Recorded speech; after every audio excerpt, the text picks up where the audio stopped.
L'âme bienfaisante sera rassasiée. Amen. Et celui qui arrose sera lui-même arrosé. Gloire à Jésus. Wow. En notre version, une personne généreuse sera comblée de biens.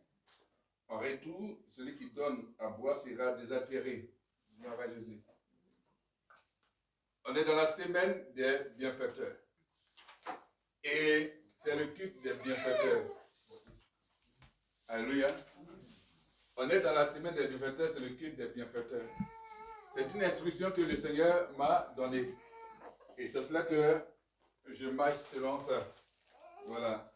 Et donc, beaucoup ont été, bien sûr, informés. C'est le culte des bienfaiteurs. Amen. Je disais une fois que j'étais en train de prier. J'étais, bien sûr, en train de prier. Et j'ai demandé au Seigneur, Seigneur, bien sûr, je veux quand même qu'il y ait des fidèles. Le Seigneur m'a répondu clairement, m'a dit, prie plutôt pour que tu donnes des bienfaiteurs. Apparemment, on dit pourquoi. Mais c'est Dieu qui sait pourquoi. Alléluia. Et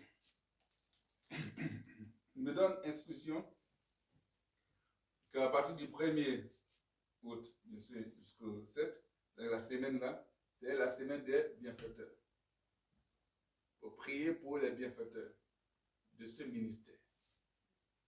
Alors, le thème c'est la bénédiction des bienfaiteurs. La bénédiction des bienfaiteurs. Tu peux être dans une église quelconque, mais tu peux être aussi bienfaiteur d'un ministère, d'une église, tu peux être bienfaiteur, bien sûr, dans l'œuvre d'un homme de Dieu. Amen. Et Dieu te bénit. Qu'est-ce qu'une bénédiction? Alors, la bénédiction est une grâce que Dieu accorde. Alléluia.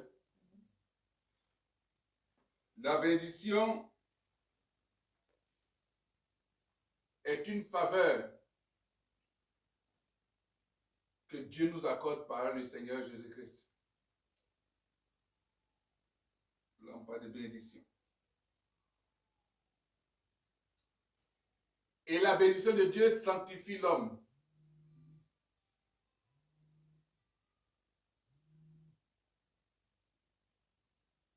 Ok, bonne arrivée. Okay. Donc, le thème de la bénédiction des bienfaiteurs. Ok, alléluia. Et donc, je disais, selon Proverbe 11, verset 25, la bénédiction est une grâce que Dieu accorde. La bénédiction est une faveur